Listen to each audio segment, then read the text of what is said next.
राधे राधे। श्री हरिदास।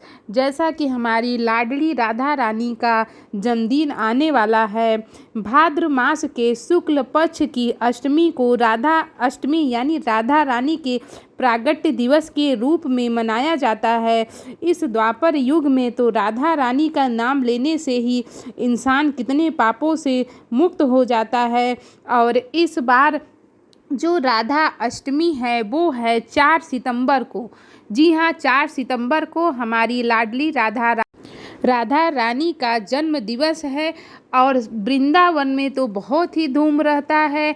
बरसाने में धूमधाम से राधा रानी का जन्मदिन मनाया जाता है। और इसके पीछे भी एक कहानी है, एक कथा है जो कि हमें राधा अष्टमी को दिन ज़रूर पढ़ना चाहिए।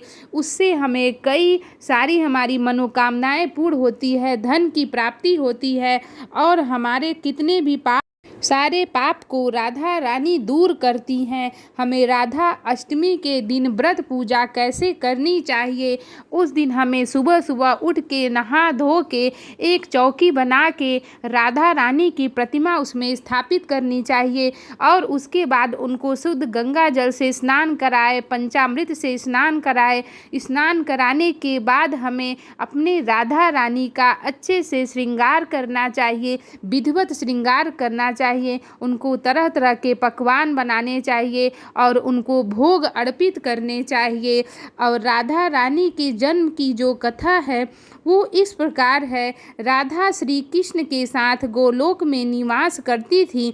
एक बार देवी राधा गोलोक में नहीं थी। उसी समय श्री कृष्ण अपनी एक सखी विराजा के साथ गोलोक में विहार कर रहे थे। राधा जी यह सुनकर क्रोधित हो गई और तुरंत श्री कृष्ण के पास जा पहुंची और उन्हें भला बुरा कहने लगी। यह देखकर कान्हा के मित्र श्री दामा को बुरा लगा और उन्होंने राधा को पृथ्वी पर जन्म लेने का श्राप दे दिया। राधा को इस तरह क्रोधित देखकर विराजा वहीं से नदी के रूप में चली गई। इस श्राप के बाद राधा ने श्री दामा को राक्षस कुल में जन्म लेने का श्राप दे दिया। देवी राधा के श्राप के कारण ही श्री दामा ने शंखचूड़ राक्षस के रूप में जन्म लिया। वही राक्षस जो भगवान विष्णु का अनन्य भक्त बना। और देवी राधा ने वृषभानु जी की पुत्री के रूप में पृथ्वी पर जन्म लिया। लेकिन राधा वृषभानु जी की पत्नी देवी कीर्ति के गर्भ से नहीं जन्मी। जब श्री दामा ने राधा से एक दूसरे को श्राप दिया तब श्री कृष्ण ने राधा से कहा कि आपको पृथ्वी पर देवी कीर्ति और वृषभानु जी की पुत्री के रूप में रहना है। वहाँ आपका विवाह रायाड़ नामक एक वैश्य से होगा। रायाड़ मेरा ही अंशावतार होगा और पृथ्वी पर भी आप मेरी प्रिया बनकर रहेंगी।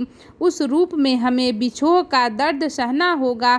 जब आप पृथ्वी पर जन्म लेंगी उसके बाद सांसारिक दृष्टि से देवी कीर्ति गर्भवती हुई और उसके बाद उनको प्रसव भी हुआ। लेकिन देवी कीर्ति के गर्भ में योग माया की प्रेरणा से वायु का प्रवेश हुआ और उन्होंने वायु को ही जन्म दिया। जब वह प्रसव पीड़ा से गुजर रही थी उसी समय वहाँ देवी राधा रानी कन्या के रूप में प्रकट हुई। तो राधा अष्टमी का दोस्तों बहुत ही महत्व है। कृष्ण पिया राधा रानी के जन्म दिवस पर व्रत रखने से भगवान श्री कृष्ण बहुत प्रसन्न होते हैं, हमें मनोवांछित फल भी देते हैं। और राधा नाम संसार के सभी दुख को हरने वाला है। मान्यता के अनुसार इस व्रत को करने से हमें धन की प्राप्ति होती है और हमारे घर में बरकत बनी रहती है। तो हमें अपने घर में धूमधाम से अच्छे से राधा रानी का जन्मदिन मनाना चाहिए। इससे क्या होता है, हमारे सारे पाप धुल जाते हैं और उन्हें अच्छे से विधिवत भोग अर्पित करें, उनकी आरती कहें और उनसे क्षमा प्रार्थना मांगे कि हे राधा रानी, हमें अगर पूजा पाठ में कोई भी गलती हो गई है तो आप उसे क्षमा करें और अपनी कृपा दृष्टि हमारे परिवार पर बनाए रखें। तो राधे राधे। श्री हरिदास। राधे राधे।